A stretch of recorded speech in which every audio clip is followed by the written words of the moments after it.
Good afternoon. The fourth guest lecture for today is the management of acute childhood asthma in general practice. This lecture will be delivered by the President of the SLMA, Dr. B.J.C. Perera. He was qualified as his MBBS with second class honours from the medical faculty in Colombo. His postgraduate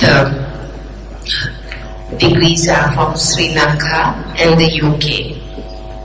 He is a well-known pediatrician who has worked in many hospitals in Sri Lanka and lastly at the Lady Ridgeway Hospital. He is a national consultant for the control of acute respiratory infections and in the technical committee for breastfeeding. He is a member of the Board of Study in Pediatrics, Sports Medicine and Biomedical Information at the PGIM. He is an expert in the expert committee for asthma computer work at the SLMA. He is also a lecturer for the DFM, DCH and MD in Pediatrics. He is an examiner for the final MBBS, DCH, MD Pediatrics and an honorary physician to the Sri Lanka Tennis Association. He is also the first president of the Sri Lanka College of Pediatrics and for the Respiratory Disease Group, Chairman Board of Studies Pediatric at the PGIM and a country coordinating member of the country coordinating mechanism for the Global Fund for AIDS, TB and malaria. He has specialized in editorial work at Okay. So the lecturer has wanted me to cut down about his achievements, so I handed this over to Dr. B.J.C. Perera.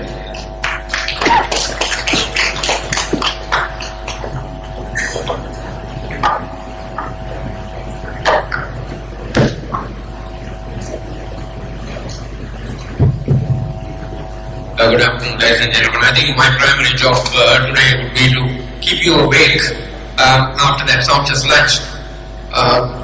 So we're going to talk about acute childhood asthma, what happens in real life. And this will be an interactive session, so don't worry about one of you are my friends and don't worry about getting things wrong. These are place perhaps to make mistakes and not when you are confronted with a patient. Acute wheeze, what really do we know about acute wheezing? How much of a problem do you think it is? It's a very difficult problem to the parents, and they have the child with wheeze and they come panic and come running to the doctors.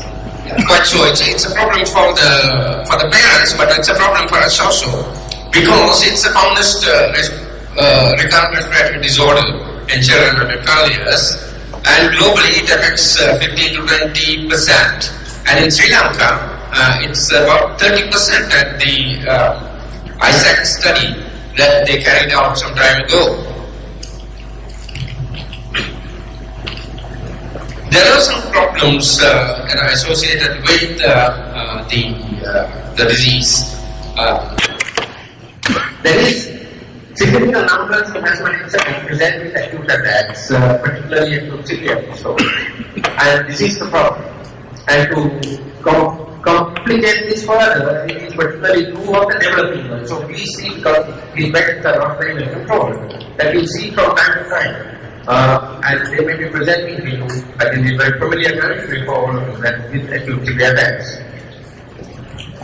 1% of all children, or approximately 1 in 40 of the asthmatics, have a very serious form of the disease, and they are at risk of dying. So when you see an acute wheezing turn, what is the initial important thing that needs to be done? There is nutrition, No, you give me the answer. Difficult. Okay, right. Or these the most important thing. Any answers? Anybody wants to guess? What's the first thing? Yeah. Okay. I wanted to say as quickly as this. I think that's probably definitely the right answer. The assessment for cervical episode, because you can't do anything without knowing what the cervical episode is. So how do you do that? How to assess? There are certain features in the history of the clinical examination, and these are the things that one looks for. Audibility, sensorial behavior, respiratory rate, pulse rate, now you know all these things to put together and make your assessment of how severe the attack is. But because of material, I'm just going to put this is the oxygen dissociation curve, hemoglobin dissociation curve. And you find that the both axes are very close to 100. When you drop the saturation down to 90, the value that you want is anything above 92. See what happens to the arterial oxygen content. The PaO2 drops below 80. So just 2 percentage point drops. I mean, you might think it's not very significant, but if you actually using pulse oximetry, it is very significant because it drops down way below 80. And then if you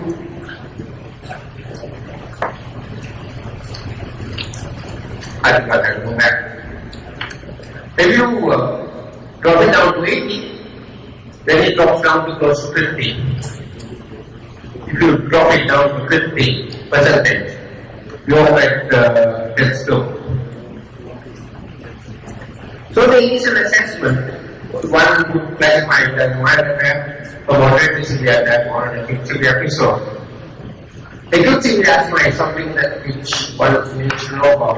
In your assessment, if you find that it's an acute severe attack, these are the features of medical emergency, and all these features are very significant. And particularly, this thing called 1 to 2 word dyspnea, that is, the child is not able to connect up more than 1 or 2 words, not able to speak in sentences, and that's a very ominous sign. And the second one is poor air entry. You might think that there are like many sounds in the chest, so it's probably nothing very much to worry about, but I think it's a very ominous sign.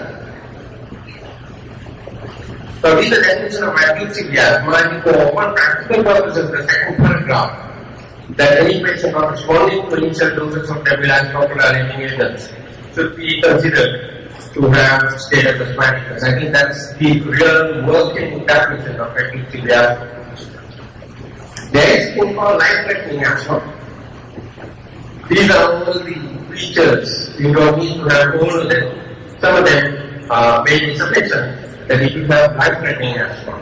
Obviously, as it shows in its own wording, that this is a very, very serious condition. This is a clinical scoring system that we formulated some years ago and presented at the international conference. And the advantage of this is that using the simple criteria, we can get a score for the 7. And if the score is between 5 and 7, it means that impending respiratory failure. If it is over 7, it means established respiratory failure. The important thing is that one should do the initial assessment and put down a score. That this is most useful because if you do it repeatedly, monitoring, you know whether it's getting better or worse. Now let's see how we can go about treating a child with an acute risk. What are the important principles of management of acute child asthma? Any suggestions?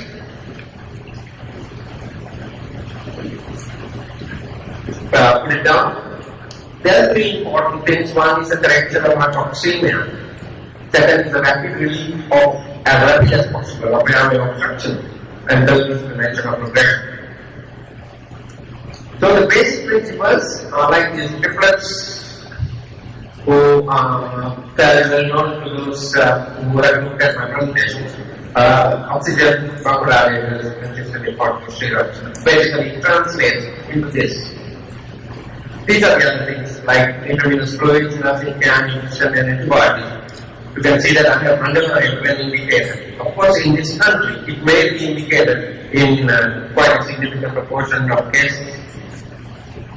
Oxygen, there is some degree of hypoxia in most cases. Connected by mask or virus drops. 6 to 8 liters per minute by mask, but only about 1 to 2 liters per minute by nasal drops, because otherwise it's very uncomfortable to the child. What we are trying to do is to give as high concentration as possible, and there is no risk of carbon dioxide narcosis, which is a problem that we see with chronic obstructive airway disease in adults with oxygen. The oxygen drive is the one that drives the respiratory sensor in them, because they are not used to high levels of carbon dioxide. When they give oxygen, are taking a similar way, and therefore they get respiratory infection and respiratory arrest. Right. You are only assessment. What next? What's the first thing you do? I'm sure all of you do it. Yeah, right. Ban nebulize. Well, it's important in children that you give inhalers and you do with oxygen. Of course, it's important in adults as well, but it's more important in children. And more of the time, more important it is to give with oxygen. The beta agonists, we know that they are very effective, and these are the details of how it works.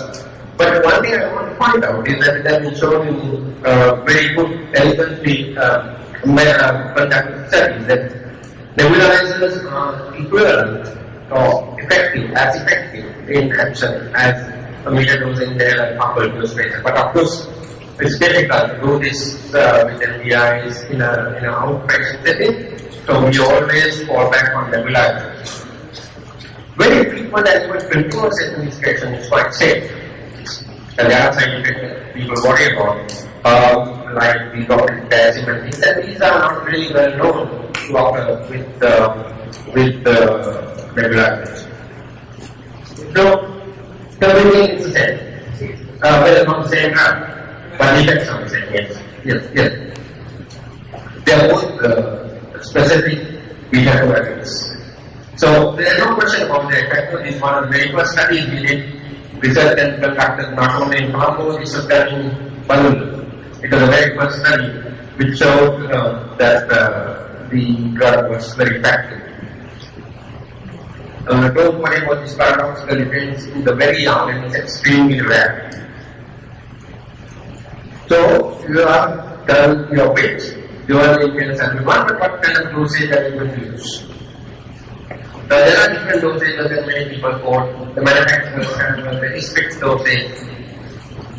But again, there is another study that again was conducted in Bangalore. That very simple dosage for children under 5 years, 0.5 milliliters of benzoyl respiratory solution, and for those over 5 years, 1 milliliter of salbutamol respiratory solution.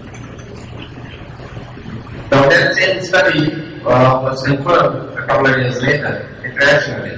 So this is the kind of the dosage that is commonly used all over the world now. What is important about the dosage? Why I put down the dosage is that if the proper dosage is not used, the response may be suboptimal. So if you have a good response with this is mostly the case with children quite often. What will you do? Any suggestions? What will you do? Well, that is okay, so you say no on the drugs. So that shouldn't be a problem. One and the other plan is covered, therefore you can send people home on drugs. If there is a poor response, now you are going to get into more deep waters. What will you do? Because patients and I think you can do a lot more than that. It's a good idea to refer if you have to do it. But then it might be the night you may not be able to find someone who is willing to take that over, whereas you are willing to do everything for your patient. Unfortunately, some people may not be in the same frame of mind. We show that, or we have clearly shown that it's a very safe drug. So you can repeatedly administer salbutamol without. It's quite safe. So not commonly through the inhaled route. Yes, you can do it. There is one study where they have given continuous nebulization for half an hour, 1 hour, continuously, and not shown any significant side effects.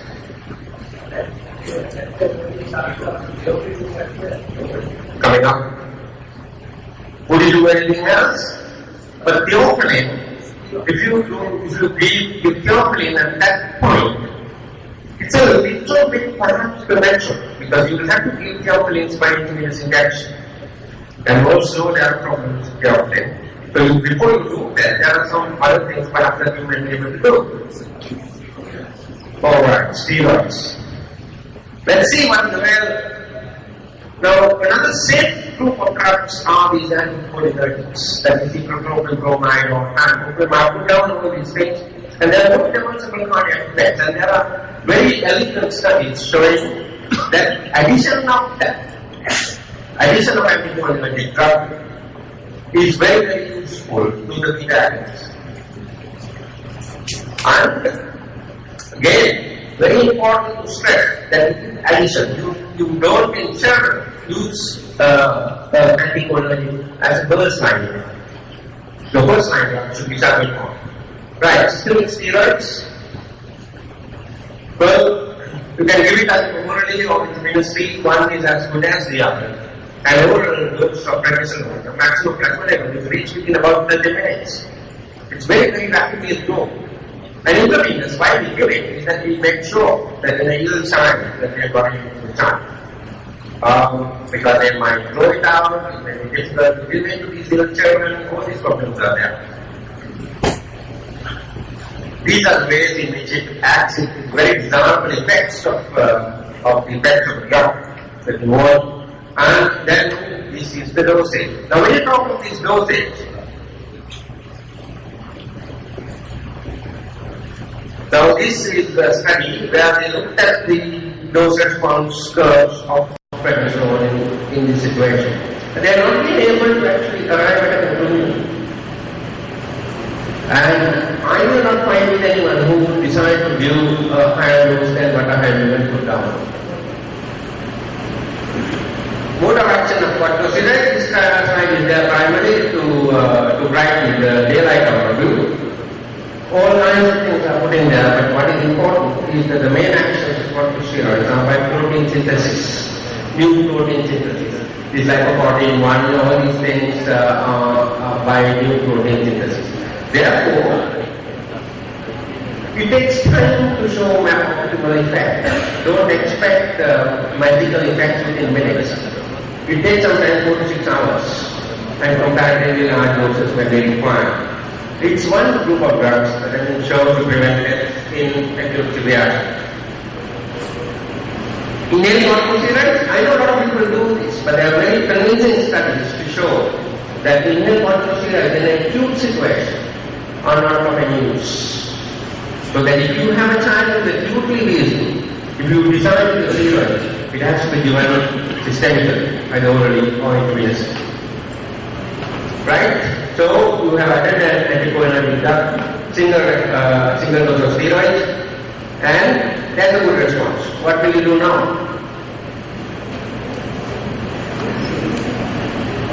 Will you send the child home or put him observed in the hospital or something? Well, that's where you come in. We'll need further treatment, definitely. But you have to decide whether you are going to send the child home or to hospital. If you know the family very well, if they are very intelligent parents, reliable, have a vehicle at home, are living only about maybe half a mile away from you, well, it might be an idea to send the child home. But in remote areas, if the parents have to cross 2 rivers and climb down 3 mountains to get to a medical facility, well, you will not take that chance.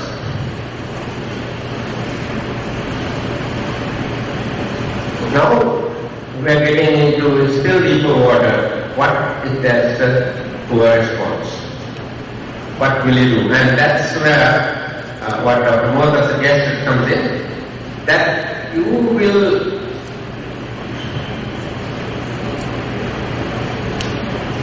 have to resort to intravenous bronchodilators. I do not know what facilities some of you have, but of course this has to be taken very seriously. Now your choice, there are 3 drugs that you can use. Intravenous aminophylline, that's what you mentioned, theophylline, intravenous albuterol, intravenous magnesium sulfate. Aminophylline is always given by infusion, and over this it has to be diluted in normal saline, not 5% dextrose, because it's unstable in acidic medium, and 5% dextrose has a pH of about 4.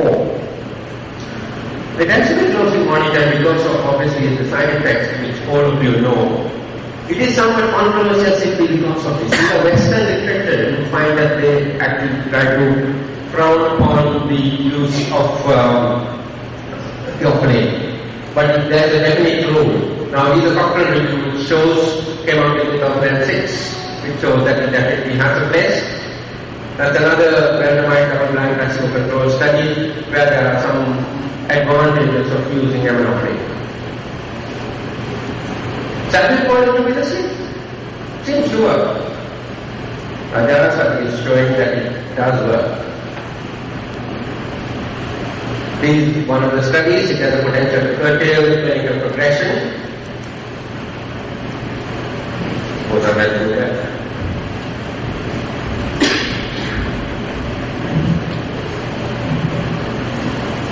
You might wonder how intravenous salbutamol works. When inhaled salbutamol apparently fails, it's due to the intense bronchoconstriction and the air is being blocked that your inhaled drug may not be actually reaching the places where you want it to act. But through the bloodstream, that you can reach the same places. Now, here we are getting into a controversy. You have to select or decide between intravenous aminophylline and intravenous salbutamol. Right? Now, again, the literature is not very definite on this is one of the studies. Then there's another one on meta-analysis. None of them really definitely say that salbutamol is superior to aminophylline. So, our good old aminophylline or theophylline still holds a place in countries like ours. Intravenous magnesium sulfate. How many of you have used magnesium sulfate? Put up the hands. In acute childhood asthma? No one? Alright, now these are 2 studies, the 2 earlier studies.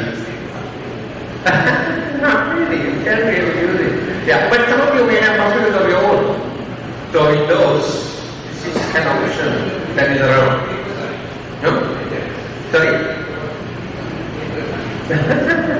Yeah, that means that it works. Right. Now these are those, these are another paper using high dose, which is 40 milligrams per kilogram, pretty high dose.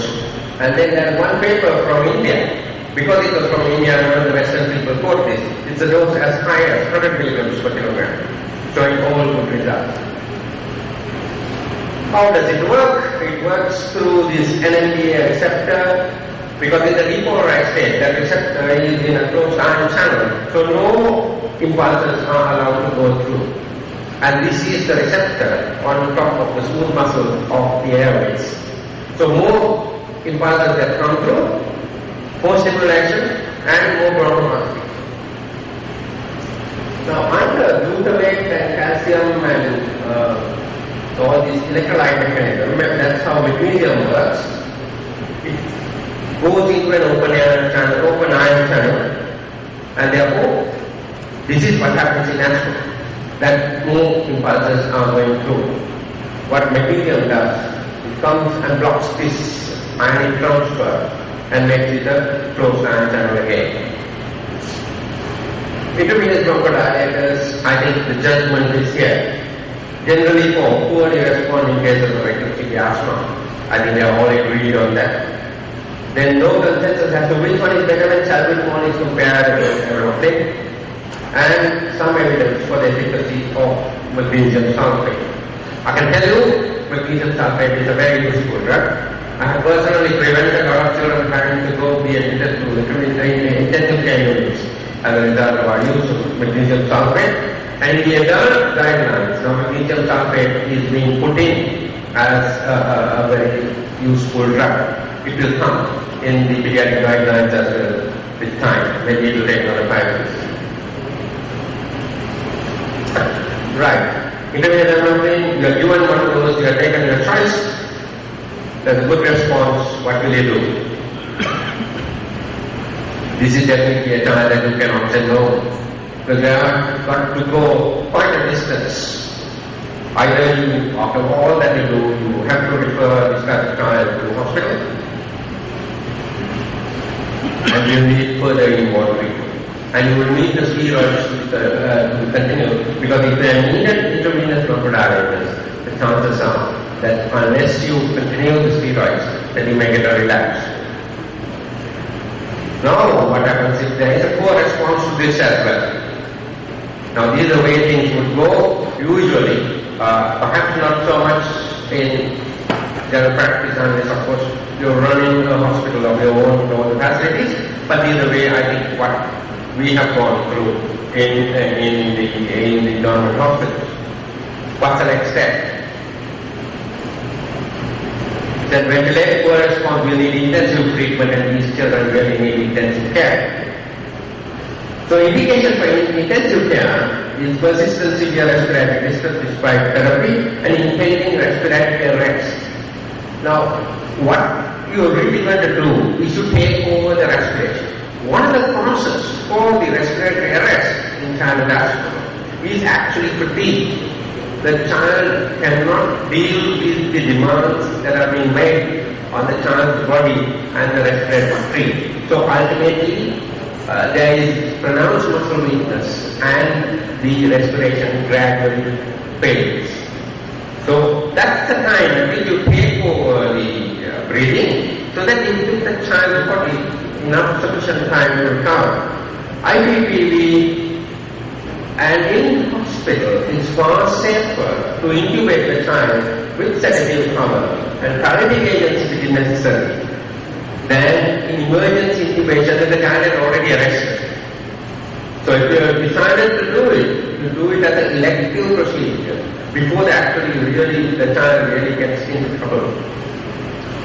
And what you do, what you aim with intermittent positive pressure ventilation is to achieve adequate oxygenation. I think that is the important thing. You can accept slightly higher carbon dioxide levels if you do the blood gas. It doesn't really matter. It won't do any harm. But if you drop the oxygen, if you don't get sufficient oxygen to the tissues, that's the one that's going to cause problems. These are technical things. I don't think I need to go into all these details. I think they are mainly for people who manage these children in intensive care settings. But one little paper that came out in 2012, the use of hypertonic saline bioavailability. That's 5%. Remember, normal saline is 0.9%. This is 5%. And there are some results which show that it can be used, especially in young children. And it is safe. It works by actually liquid hydration of the dried up airways. So it's a thing that can be used in addition to all the other things that I mentioned. So this work has to be duplicated and shown, because it's the first report. And once it is done like that, it might find a place in the manual. What is the secret of success? It is just one thing: repeated observation and appropriate action. When you admit to a hospital, most cases of moderate severe asthma, after your initial treatment, I think it will be very risky that, without doing anything to send that child to hospital. Right? I think it's your duty initially to do what you can for that child, and then make the decision of sending the child to hospital. And certainly, in all cases of acute severe asthma, even after you get that one somewhat under control, will definitely need a hospital care. For acute severe asthma, it is a lion-hearted effort that is required. It's not for the faint heart. And my house officers and registrars have sometimes, the time that I worked in hospitals, have been more listed out of the doses that I was advocating. But true to say that the child is the one who has gained in the end, even at the risk of frightening the daylights out of my junior staff. There is no looking back till the child is safe. So if you are in that situation, you can't go for a walk halfway through your treatment procedure. What are the preventable causes of death? Unfortunately, still in this day and age, they still die. What are the preventable causes of death from acute severe asthma? Any of us?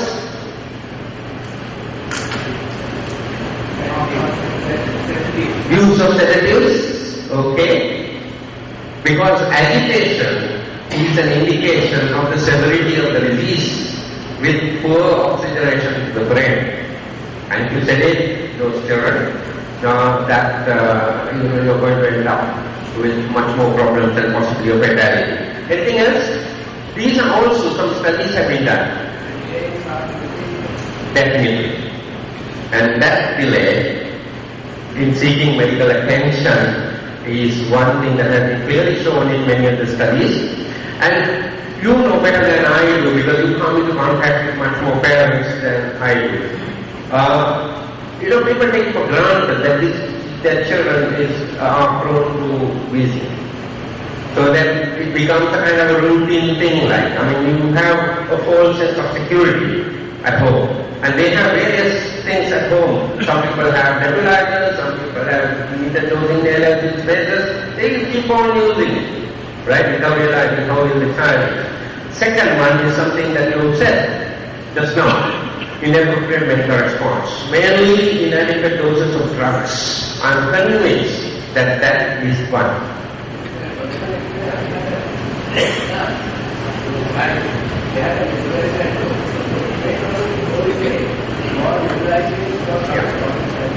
Over-nebulization at home without realizing that the child is deteriorating. In fact, those parents that I come across who have a nebulizer, I say just once or twice. If the child is not better, to a hospital. Especially systemic steroids, I think reluctance to use systemic steroids. Short courses of steroids are very safe in children, right? And the correct dose. And if you decide to use a higher dose, I certainly will not fight with you, as I said, because I think you will gain something in the end. So that you're sitting on this time bomb, right, where children may die. And we know that it's totally preventable. Needs intensive education of the public as well as the medical person. And I hope my activity done today is part of this first week of trying to stress to you how important certain features in the management of childhood asthma are. Ladies and gentlemen, I have not gone beyond time, Madam Chairperson. I think I'm ahead of time. It certainly was a considerable task to do. You might think that what you had was just a little trailer, perhaps. But I like to think that I have given you a little bit more than that. Those who are asleep after lunch can please wake up now.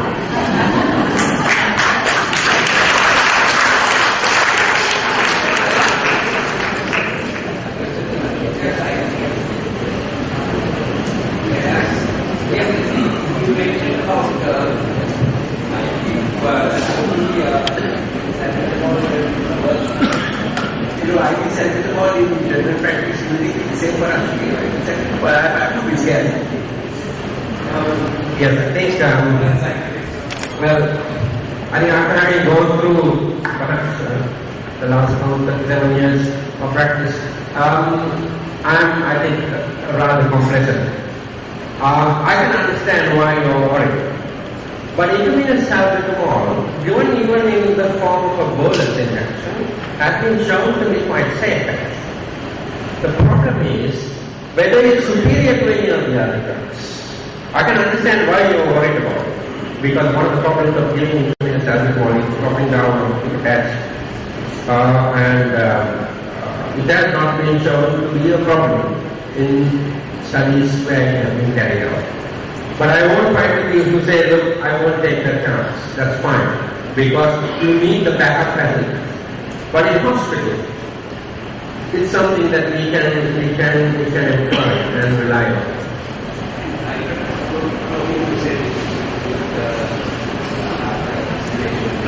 Yeah, buprenorphine.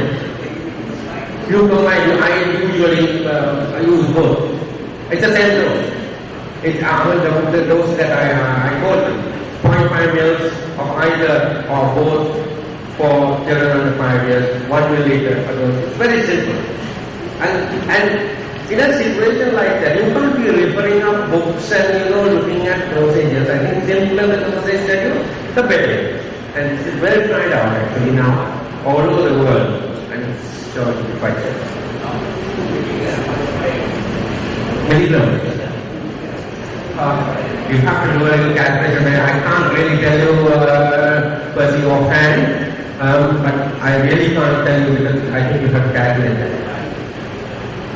No, because the respirator solution of salbutamol is 5%. I think it's 5%. And you have to really calculate the dose depending on it. I really can't remember, but I can sit down and calculate. CBS, how long you can give steroid without taking?